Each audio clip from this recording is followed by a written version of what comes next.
नमस्कार, अटल न्यूज में आपका स्वागत है और मैं आपसे मुखातिब हूँ समीर अब्बास। मेरी हिम्मत को सराहो मेरे हमराह चलो, मेरी हिम्मत को सराहो मेरे हमराह चलो, मैंने एक शम्मा जलाई है अंधेरों के खिलाफ। इसी सोच के साथ डॉक्टर मोहम्मद अरशद रजा साहब ने धौरा टांडा से एक शुरुआत की थी। अपनी शुरुआती तालीम उन्होंने अलीगढ़ मुस्लिम यूनिवर्सिटी से हासिल की और उसके बाद क्योंकि मेडिकल फील्ड में जाने का उनका शौक था और उन्होंने 1998 में CPMT उस दौर में हुआ करता था, उन्होंने KGU लखनऊ से MBBS की पढ़ाई का आगाज किया। लेकिन मंजिल और मुकाम और थे और उसके बाद वो बढ़ते चले गए और उन्होंने MS जो है वो मेरठ से किया। मेरठ एक अपने आप में शहर है और उसके बाद जब ये सिलसिला आगे बढ़ा, क्योंकि अभी बहुत कुछ हासिल करना था, बहुत नाम कमाना था और धौरा टांडा और बरेली का नाम रोशन करना था। लैप्रोस्कोपी के क्षेत्र में उन्होंने तमाम चीज़ें सीखने के लिए एम्स से तमाम चीज़ें सीखी और उसके बाद कई सारे दिल्ली के दीगर और बड़े अस्पतालों में तमाम तजुर्बे हासिल किए। लेकिन क्योंकि बरेली की मिट्टी और बरेली की तहजीब कुछ ऐसी है कि वो अपने जो शख्स होता है, जो अपनी यहाँ का हीरा होता है, उसको अपनी तरफ खींच लेता है। यही वजह है कि उन्होंने 2008 में जो है यहाँ आने का फैसला किया और उसके बाद रोहिलखंड मेडिकल कॉलेज में करीब 5 से 6 साल उन्होंने काम किया, कई हजार सर्जरी करी। और ये सिलसिला जब आगे बढ़ता है तो पिछले तकरीबन 5 साल से वो बेग अस्पताल में एक जबरदस्त सर्जन के तौर पर काम कर रहे हैं और हजारों कीमती जिंदगियों को नई रोशनी और नई जिंदगी देने के लिए वो काम कर रहे हैं। लैप्रोस्कोपी के वो माहिर डॉक्टर हैं, बेहद सीनियर डॉक्टर हैं, बेहद सादगी पसंद हैं और बड़े बड़े डॉक्टर भी अपने मरीजों को उनके पास लाते हैं और इलाज करवाते हैं, सर्जरी करवाते हैं। आधुनिक तकनीक के बारे में हम उनसे जानेंगे और सर्जरी के क्षेत्र में किस तरह की तब्दीली आई है पहले के मुकाबले अब, वो भी जानेंगे, क्योंकि लोगों में एक कहीं ना कहीं गलतफहमी है, उसको भी दूर करना हमारा और डॉक्टर साहब का फर्ज है। हम तमाम बातों में उससे बात करेंगे। मैंने आपका तमाम इंट्रोडक्शन तारुफ देने की कोशिश की है, लेकिन क्योंकि हमारे पास लफ्ज़ एक लिमिटेड होते हैं, बहुत मुश्किल हो जाता है कि इतना लंबा तजुर्बा आपका रहा है उसको पूरा बता पाना। अगर और आप कुछ इसमें इजाफा करना चाहें तो कर सकते हैं। नहीं, बस ये था कि मुझे जो है इंटरेस्ट तो सर्जरी में बचपन से ही था कि जब तक मैं पढ़ाई करता था, जब MBBS में दाखिला हुआ तो सबका ये था कि मेरा फर्स्ट ईयर से जो डिसेक्शन हॉल में जो हम लोगों को जो है डेड बॉडीज पे सिखाया जाता है, तभी से इंटरेस्ट था कि मतलब you have some more interest in surgical, you have surgical hands. तो कोलीग्स वगैरह कहते थे you have God gifted surgical hands, you know better anatomy and all this, जो है you should go in surgical branches, you should go in surgical branches. तो दोस्त वगैरह हमेशा प्रमोट करते थे तुम्हें सर्जरी ही उठाना चाहिए। अच्छा, मेरा भी अपना इंटरेस्ट था तो मैं जो है शुरू से जो है सर्जरी में इंटरेस्ट रहा, तो अच्छी पढ़ाई करी और फिर PG के लिए जब तैयारी की तो उसमें जो है रैंक माशाल्लाह अच्छी आ गई, तो उसमें जो है मिल गया सर्जरी, जो है तो अपना मन चाही ब्रांच कह लीजिए मिल गई। तो जब मन चाही ब्रांच मिल जाती है तो इंटरेस्ट ही आपका अलग हो जाता है। तो उसमें मैंने जो है सर्जरी में कोशिश की, फिर बाद में पाया कि आजकल जो है दौर जो है, जो पुरानी ओल्ड सर्जरीज हर चीज़ में ओपन सर्जरी लंबे लंबे चीरे आते थे, ये अब ख़त्म हो रहा है। तो मेरे टाइम में ये सिलसिला शुरू हो गया था, जब हम MS कर रहे थे तभी सिलसिला शुरू हो गया था कि अब दुनिया फास्ट की तरफ को जा रही है और लेस इन्वेजिव सर्जरी, वो कहलाती थी मोर इन्वेजिव सर्जरी। तो लेस इन्वेजिव या मिनिमल इन्वेजिव सर्जरी जिसे कहेंगे, तो वो लैप्रोस्कोपिक सर्जरी आ चुकी थी। तो मेरा इसमें ख़ास इंटरेस्ट था। तो UP में इतनी ज़्यादा नहीं थी, तो इसके लिए मैं दिल्ली गया। वहाँ पर दिल्ली में जो है लेटेस्ट टेक्नोलॉजीज़, मैंने अपोलो अस्पताल में भी काम किया, लाल बहादुर शास्त्री अस्पताल में काम किया और जो है जब वहाँ से खूब अच्छे से सीख लिया और फिर उसके बाद जो है लैप्रोस्कोपिक की ट्रेनिंग के लिए मैंने एम्स में अप्लाई किया। तो वहाँ खैर 2 साल बाद नंबर आया, बहुत लेट उसमें जो है नंबर आया, लेकिन मिल गया, मुझे स्लॉट मिल गया। तो मैं जो है वहाँ एम्स में गया, उसके बाद सीख के फिर रोहिलखंड मेडिकल कॉलेज में करने लगा। फिर मुझे एक अपॉर्चुनिटी मिली कि राम मनोहर लोहिया हॉस्पिटल जो है एक फेलोशिप कोर्स करा रहा है, तो उसमें मैंने अप्लाई कर दिया लैप्रोस्कोपिक सर्जरी के। चूँकि इंटरेस्ट था इस लैप्रोस्कोपी में बहुत ज़्यादा कुछ करने का, तो फिर से मैं राम मनोहर लोहिया में फेलोशिप करने गया। तो फिर ले आया बीच में रोहिलखंड मेडिकल कॉलेज में, मैंने काफ़ी काम किया माशाल्लाह जो है। और उसके बाद जो है अब बेग अस्पताल में अपनी सुविधाएं दे रहा हूँ और जो मरीज़ हैं वो अगर तारीफ़ करते हैं कि बहुत उनका मैंने कुछ भला कर दिया है और बहुत अच्छा किया है, तो मैं अपने आप को खुशकिस्मत समझता हूँ। हमारे कैमरामैन हैं, तो इनका ही लेप्रोस्कोपिक कोलिसिस्टेक्टमी जो है गॉलब्लैडर का ऑपरेशन मैंने किया था इनका, और इन्होंने मुझे अभी याद दिलाया। तो ये मेरे लिए जो है खुशकिस्मती है कि मेरे ऑपरेट किए हुए और सेटिस्फाइड मरीज कभी आके कहते हैं कि हमें डॉक्टर साहब कोई दिक्कत नहीं है, तो मुझे बड़ी खुशी होती है इस बात की कि मैं किसी का कुछ भला कर पाया। जी मैं थोड़ा सिलसिले को बढ़ाऊंगा। बीच बीच में आपने कई बार लेप्रोस्कोपी सर्जरी की बात करी, क्योंकि अगर मैं ये थोड़ा सा अपने शब्दों को बयान करूं, करीब 20-25 साल के आपने कई सर्जरी के तरीके देखे। 20 साल पहले अलग तरह से होता होगा, बड़े बड़े चीरे लगाए जाते होंगे, बहुत सारी चीजें हमने तो सुना ही है, आपने देखा है, आपने करा है, और अब लेप्रोस्कोपी आ गया और भी आधुनिक तकनीक आ रही है। किस तरह का अंतर है दोनों में, मैं चाहता हूँ उस पर पहले रोशनी डालें, उसके बाद हम लेप्रोस्कोपी पर बात करें। बिल्कुल। ये हमारे जो सीनियर प्रोफेसर जो हमको मिले मेडिकल कॉलेज में, वो लोग पुराने ज़माने के थे, तो वो लंबे लंबे हर छोटी से छोटे काम के लिए, एक पित्ती की थैली निकालने के लिए खूब लंबा सा चीवा लगाते थे, और वो कहते थे खूब लंबा चीवा होना चाहिए, ये होना चाहिए। बाद में पता लगा कि इतनी सा कोई ऑर्गन निकालने के लिए या इतनी सा कोई गलत पार्ट है अपेंडिक्स निकालने के लिए इतने लंबे लंबे चीवे, पूरा पेट फट जाता था। उसके बाद के भी कॉम्प्लिकेशंस थे और पर ऑफ भी कॉम्प्लिकेशंस थे, जैसे ब्लड लॉस उनमें ज़्यादा होता था लंबे चीवे में। तो लेप्रोस्कोपिक जब सर्जरी आई तो इसके मैं फ़ायदे बता दे रहा हूँ उसके मुकाबले में। पुरानी पद्धति की जो है ओल्ड जो है वर्जन था उसका, ओपन सर्जरी थी, उससे बहुत फ़ायदेमंद ये है, चीवा बहुत छोटा होता है तो उसके बाद में निशान भी कम आते हैं, ब्लड लॉस कम होता है, पोस्ट ऑपरेटिव पेन भी बहुत कम होता है ओपन सर्जरी के मुकाबले में, और जो है पोस्ट ऑपरेटिव रिकवरी फास्ट होती है, अर्ली रिटर्न टू वर्क होता है। Post operative long term complication जो हर्निया वगैरह के होते थे बड़े चीरे की वजह से, वो जो है बहुत कम हो गए। तो लेप्रोस्कोपिक सर्जरी एक बहुत ही उसके मुकाबले में जो है बहुत अच्छी उभर के आई है। और इसका विज़न लोगों को, सबसे बड़ी गलतफहमी ये रहती है कि लेप्रोस्कोपिक सर्जरी में डॉक्टर साहब को थोड़ा सा छेद से दिखेगा क्या, तो वो उन लोगों का कन्फ्यूज़न होता है। जो लोग अगर चाहें तो यूट्यूब पे डाल के किसी भी सर्जरी की वीडियो देख लें, वो हर यूट्यूब पे बहुत सारी वीडियोस मिल जाती हैं।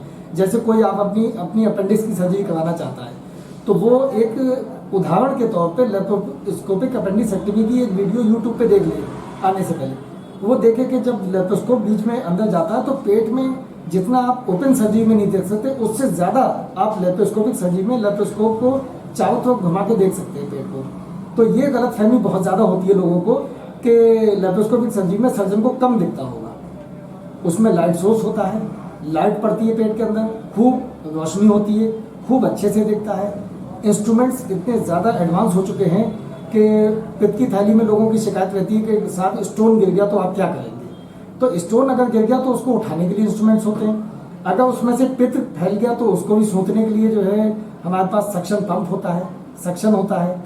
तो बिल्कुल अगर गंदा मटेरियल फैल गया, पस फैल गया, तो पस को वॉश करने के लिए भी मटेरियल होता है। तो सारे इंस्ट्रूमेंट्स होते हैं। जब आप लेटेस्ट टेक्नोलॉजी में आप होते हो तो कोई टेक्नोलॉजी डेवलप होके इतनी एडवांस हो जाती है, लोगों की शुरू में कुछ क्वेश्चंस होते हैं, तो ये हम लोगों का काम है उनकी भ्रांतियाँ दूर करते हैं। कई बार मरीज़ हमसे पूछते हैं तो हम उनको खुद बताते हैं कि मतलब जो है कि ये किस तरीके से हम उनका करते हैं। कई बार समझाते हैं, कई बार वीडियो दिखाते हैं, कई बार उनसे खुद कहते हैं वीडियो देख सकते हैं आप ऐसे करके, और एक आध बार हम उनको एक्सप्लेन कर देते हैं। तो मेजॉरिटी पेशेंट फिर कन्विंस हो जाते हैं कि हाँ इसका मतलब डॉक्टर साहब जो है सही बता रहे हैं और ये चीज़ है। और माशाल्लाह हमने भी देखा है कि रिजल्ट में बहुत फ़र्क है। तो आगे आने वाला वक्त जो है लेप्रोस्कोपिक सर्जरी का ही है, मतलब ओपन सर्जरी से। और कुछ सर्जरीज हैं जो नहीं हो सकती तो उनका अलग बात है, वो तो ओपन ऑप्शन है ही। लेकिन मेजॉरिटी सर्जरी जो है आजकल जो है एब्डोमिनल सर्जरी जो है लेप्रोस्कोपिक जो है हो रही है। और कुछ सर्जरी जैसे आजकल यूरोलॉजी की बात की जाए तो एंडोस्कोपिक सर्जरी जो है आ गई है, तो उसमें तो और भी मतलब एंडोस्कोपिक सर्जरी भी बहुत बढ़िया है। उसमें भी जो है एंडोस्कोपी में ऑलमोस्ट जो है कोई इंसीजन ही नहीं होता है। नेचुरल रास्ते से आप चले जाते हैं, पेशाब के रास्ते से चले गए, ऊपर जाके स्टोन निकाल के जो है चले आते हैं, और जो है पूरा स्टोन भी साफ़ हो जाता है मरीज़ का। उसके लिए जो है पुराने ज़माने में लंबे लंबे चीरे लगते थे, वो अब ख़त्म हो चुके हैं चीरे। मरीज़ जो है नेक्स्ट डे जो है डिस्चार्ज के लिए रेडी हो जाता है, उसे लगता ही नहीं उसने ऑपरेशन कराया, बिल्कुल रिलीफ हो जाता है, 100% रिलीफ हो जाता है उसकी। अगर इस तरह की प्रॉब्लम है जो बिनाइन डिजीज़ है, उससे तो जो है बहुत जल्दी रिकवरी होती है, बहुत ही फास्ट रिकवरी होती है। मैं थोड़ा ये जानना चाहता हूँ कि लेप्रोस्कोपी सर्जरी में हर्निया या इस तरह की जो प्रॉब्लम होती है, एक किडनी स्टोन हर हिंदुस्तान के दूसरे शख्स को है, उसमें किस तरह का रोल अदा किया है और किस तरह के फायदे नजर आते हैं? हर्निया में भी जो है लेप्रोस्कोपिक सर्जरी आ गई है, तो इससे वही है, इंसिजन छोटा होने की वजह से इसमें भी जाली डाल सकते हैं। ऐसा कुछ नहीं है, लोग सोचते थे कि मतलब जो है छोटे से जाली मोड़ के फोल्ड करके ले जाई जाती है वहाँ पर, तो छोटे से चीरे से चली जाती है फोल्ड करके, जो कि फोल्डेबल होती है, और उसके बाद वहाँ जब साइड पर पहुँच जाते हैं उसके बाद दोबारा से फैला के उसको सेट कर दिया जाता है जाली को। तो हर्निया में भी बहुत पोस्ट ऑपरेटिव रिकवरी बहुत अच्छी हो गई है, और इसका भी जो है छोटे हो गए हैं, तो हर्निया में भी जो है बहुत पेन का बहुत आराम है, पेन बहुत कम होता है लेप्रोस्कोपिक सर्जरी। जी, मैं किडनी स्टोन की भी बात करी, किडनी स्टोन केवल उसकी बात कर रहा हूँ, अच्छा। उसमें किस तरह का इस्तेमाल? अगर स्टोन किडनी में है और नीचे नहीं आया है, रास्ते में यूरेटर में या पेशाब की थैली में नहीं आया और स्टोन किडनी में ही है, तो नीचे से थोड़ा सा मुश्किल होता है। उसके लिए फ्लेक्सिबल एंडोस्कोप्स होती हैं, कुछ दिल्ली वगैरह में हो रही हैं, बरेली में अभी बहुत ज़्यादा लोगों के पास नहीं है, 1-2 सेंटर्स में है, मैं नाम तो नहीं लूँगा, तो वहाँ जाके लोग करवा सकते हैं फ्लेक्सिबल। अदरवाइज किडनी के जो है एक बहुत छोटा सा इंसिजन जो है लगता है, बिल्कुल नाखून की साइज़ के बराबर छोटे, तो वो साइड से पीठ पे किडनी में डायरेक्ट चले जाते हैं। यूरोलॉजिस्ट जो हैं डायरेक्ट चले जाते हैं, वो थोड़े से सुराख को फैलाकर और उसी से स्टोन को टुकड़े कर करके एक एक टुकड़ा उठा लेते हैं। और एंडोस्कोप में चूंकि बहुत क्लियर दिखता है, बीच में अगर हल्का फुल्का ब्लीडिंग होती भी है तो वो ब्लीडिंग स्टॉप करने के इंस्ट्रूमेंट्स होते हैं उनके पास, मशीन होती है, फिर दोबारा से वो पानी मार के साफ़ कर लेते हैं जगह को। बार बार अगर गंदी भी हो रही है तो वो बार बार साफ़ कर सकते हैं। तो ऐसा कुछ नहीं है कि साहब जो है थोड़ा सा ब्लड लग गया तो गंदा हो जाएगा तो फिर उनको दिखेगा नहीं, तो वो ब्लड स्टॉप भी कर लेते हैं, उनके पास वो भी इंस्ट्रूमेंट होता है, फिर उसको पानी मार के साफ़ कर लेते हैं, दोबारा से स्टोन देख लेते हैं, बार बार स्टोन देख के और छोटे छोटे पीस करके उनको निकाल के उसी वक्त साफ़ कर देते हैं। तो जो काम पुराने ज़माने में खूब लंबे चीरे से होता था, 5 सेंटीमीटर 10 सेंटीमीटर तक के इंसीजन लगते थे, वो अब जो है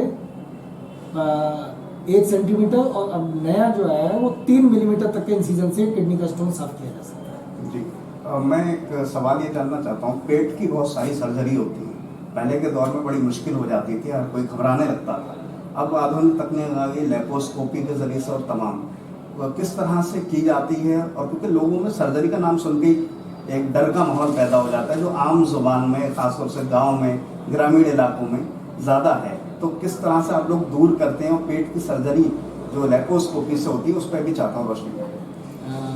ये बात सही है, आज के ज़माने में एक तो एनेस्थीसिया भी बहुत सेफ हुआ है।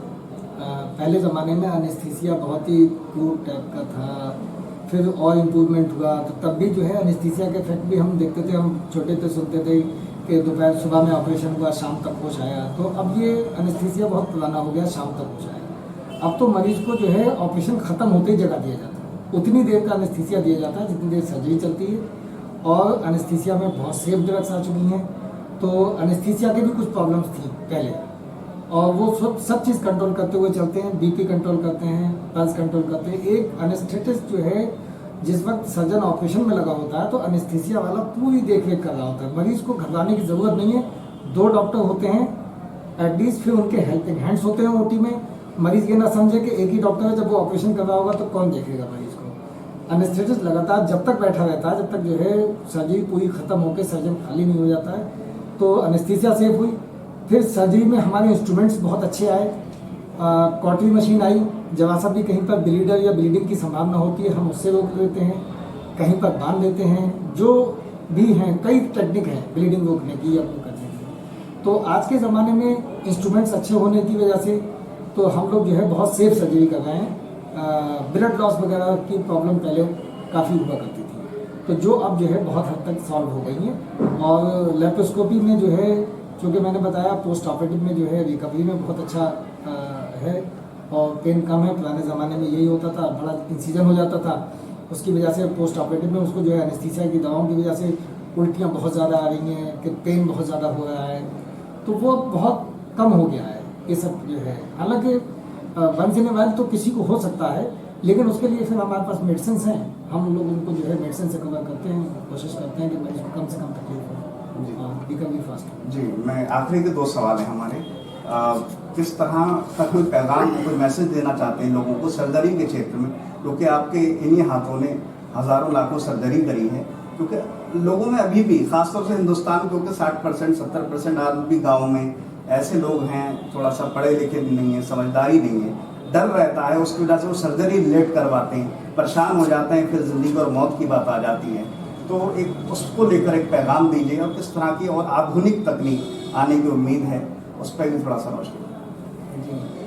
सर्जरी के लिए मैं कहना चाहूँगा, जो सर्जिकल डिजीजेज हैं जिनके वेल एस्टेब्लिश ट्रीटमेंट हैं सर्जरी के, जैसे पित्त की थैली में पथरी है, लोग कई बार जो है नुकसान उठा जाते हैं सर्जरी ना करा के। मतलब उसके बहुत तरीके के कॉम्प्लिकेशन से स्टोन फंस गया, पस पड़ गया, ये हो गया, फिर जो है चिपक गया, या फिर अल्टीमेटली कुछ केसेस में, मतलब बहुत कम केसेस में ऐसा होता है कि कैंसर बन गया बहुत लेट स्टेज में अगर उन्होंने, तो ये सब कॉम्प्लिकेशन फिर परिवार के लिए बड़े दयनीय हो जाते हैं। उसके पास फिर वो पैसा भी खर्च करने को तैयार होता है, फिर एक स्टेज ऐसी आ जाती है कि सब लोग मना करने लगते हैं कि अब आपका कैंसर हो गया, वैसे हो गया, वैसा हो गया। तो जो सर्जिकल आज के ज़माने में सर्जरी इज ए सेफ मतलब प्रोसीजर, तो रूटीनली हो रहा है, और काफ़ी अच्छे सेंटर पे कहीं भी आप कराएंगे। हम लोग तो अपने यहाँ बिल्कुल सारा सर्जिकल आइटम सब चीज़ न्यू लगाते हैं। मतलब जो है आज के ज़माने में डिजीज़ बहुत कम्युनिकेबल हैं, कुछ चीज़ें डिजीज़ एक दूसरे से लग जाती हैं, तो इसलिए हम सामान को रिपीट नहीं करते हैं। सिंगल यूज़ सामान ज़्यादा लगाते हैं सर्जिकल आइटम्स, कि जो एक ही बार में एक मरीज में यूज़ हो, तो दोबारा से जो है किसी दूसरे मरीज में उसका ना यूज़ हो। तो सर्जरी बहुत सेफ हो चुकी है, तो मैं तो कहना चाहूँगा सर्जरी सेफ हो चुकी है, नए इंस्ट्रूमेंट्स आ चुके हैं, और लेप्रोस्कोपिक सर्जरी आ गई है। तो मैक्सिमम जिनकी लेप्रोस्कोपी हो सकती है वो लेप्रोस्कोपी, जिनकी इंडोस्कोपिक सर्जरी हो सकती है तो इंडोस्कोपिक सर्जरी जो है, मैंने जैसे यूरोलॉजी में बताया, तो इसमें बहुत अच्छा है। पुराने ज़माने में जो पित्त की थैली के बगल में एक नाली होती थी, उसकी सर्जरी बड़ी लंबी होती थी, और मरीज 14-14 दिन 10 दिन नल की पड़ी रहती थी। तो उसकी बहुत ERCP टेक्निक एक आ चुकी है नई, तो उसमें बहुत आराम है, बहुत ही नलकी के साथ भी पथरियाँ भी निकल जाती हैं, और मरीज को कोई चीरा भी नहीं लगता है। ERCP एक प्रोसीजर आ गया है, तो ये सर्जरी अब बहुत सेफ हो चुकी है। मतलब relative to olden days surgery बहुत ही सेफ हो चुकी है, मरीजों को घबराने की ज़रूरत नहीं है। जिन डिजीज़ का सर्जिकल इलाज संभव है तो वो सर्जरी कराएं, और जो है निश्चिंत जो है इलाज कीजिए। रही बात नई टेक्निक्स की, तो ये तो आ चुकी हैं। मैंने बताया कि इंडोस्कोपिक सर्जरीज और लेप्रोस्कोपिक सर्जरीज तो आ चुकी हैं, फ्रीक्वेंटली हो रही हैं, अपने बगली में खूब हो रही हैं। और जो नई टेक्निक्स हैं आने की संभावना है, रोबोटिक सर्जरीज हैं, या फिर एक नोट्स कहलाती है। नोट्स में क्या होता है कि जो नेचुरल ओरिफिसेस होते हैं उनके थ्रू सर्जन्स जाते हैं और फिर सर्जरी करके निकल आते हैं, तो ताकि एक्सटर्नल कोई स्कार ना हो। जैसे जो मॉडल्स हैं या फिल्म इंडस्ट्री में या स्त्री में जाना चाहते हैं, ग्लैमर इंडस्ट्री में, तो उनको ये रहता है मेरे स्कार आ जाएगा तो मेरा तो कैरियर ही चौपट हो जाएगा। तो ये दिल्ली वगैरह में और बड़े जगहों पे अपने हिंदुस्तान में भी कुछ लोग कर रहे हैं। तो कॉस्मेटिक जो है उसमें स्कार नहीं आता है, तो उन लोग अगर वो चाहें, उनको कोई ऐसी डिजीज़ हो गई है कि वो कराना ही चाहते हैं और इस चीज़ से बचना चाहते हैं, तो नई पद्धति भी और आ रही है, इवॉल्व हो रही है, और अपने यहाँ इंडिया में भी शुरू हो रही है, बड़े शहरों में, दिल्ली वगैरह में, बॉम्बे में। तो वो लोग जो है वहाँ का ऑप्शन ले सकते हैं और अपना फायदा उठा सकते हैं। जी, आखिरी मेरा सवाल है, तो सर्जरी की बात होगी, सब चीज़ होगी, अपनी ज़िंदगी की इतनी मसरूफियत होती है, दिन दिन भर आप सर्जरी में गुजार देते हैं, 4-4, 5-5 और 10-10 सर्जरी भी करते हैं। इस मसरूफ भरी लाइफ में मनोरंजन के लिए डॉक्टर अरशद साहब क्या करते हैं, उस पर भी ज़रा से एक रोशनी। मनोरंजन के लिए मैं अपने दोस्तों के साथ बैठना पसंद करता हूँ। मतलब ये पहले मुझे जो है, जब मैं पढ़ाई के दरमियान में, मुझे जो है फिल्मों का बहुत शौक था, बहुत फिल्में देखता था। तो फिल्मों में आज भी आता है, मतलब फिल्म ये भी एक मेरा एंजॉयमेंट है। लेकिन अब फिल्मों से ज़्यादा मुझे दोस्तों के साथ बैठना पसंद करता है। मैं जहाँ रहता हूँ वहाँ पर हमारा एक सर्किल है और 5-6 लोग हैं, माशाल्लाह सब सक्षम हैं और बहुत मोहब्बत करते हैं। तो हम लोग जो है आपस में बेवजह बैठना पसंद कर देते हैं। मतलब जो है बजाय इसके कि मतलब इधर उधर घूमने ज़्यादा जाए, घूमने से ज़्यादा अच्छा जो है हमें दोस्तों के साथ बैठना, जो है एंजॉय करना ज़्यादा अच्छा लगता है। जी, म्यूज़िक का शौक है मतलब? हाँ, म्यूज़िक का कम, फिल्म देखने का ज़्यादा है। अच्छा, तो गाने वाने सुन लेते हैं? गाने वाने सुन लेते हैं, लेकिन वीडियो ज़्यादा पसंद रहते हैं। गाने का शौक है कुछ? ना हाँ, गाने का शौक नहीं है मेरे, जो है आवाज़ भी इतनी अच्छी नहीं है। चलिए खैर, हाँ, हमारी- शेर व शायरी का वाकई में हाँ, जो तो है एक शेर जरूर सुना दो, शेर कोई भी जहन में हो, इस वक्त इकबाल का, गालिब का, कोई भी हो जो भी आपको जहन में आ जाए।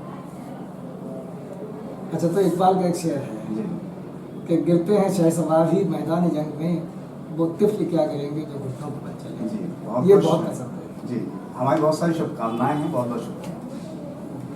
Thank you. हमारे साथ थे डॉक्टर अरशद साहब, जिन्होंने शायरी का भी शौक है और तमाम आधुनिक तकनीक पर उन्होंने बात की। यकीनन सर्जरी के क्षेत्र में जो मुकाम हासिल कर रहे हैं वो यकीनन बड़ा है और इसी तरह से वो आगे बढ़ते रहें और आधुनिक तकनीक के ज़रिए तमाम जिंदगियों को बचाते रहें। हम सबकी बहुत सारी शुभकामनाएं हैं। फिलहाल वो बेग अस्पताल में अपनी सेवाएं दे रहे हैं और ज़बरदस्त तरह से दिन में 10-10 सर्जरी कर रहे हैं। लगातार वो करते चले जाएं। इन तमाम बातों के साथ मैं समीर अब्बास, कैमरामैन सरताज हुसैन के साथ।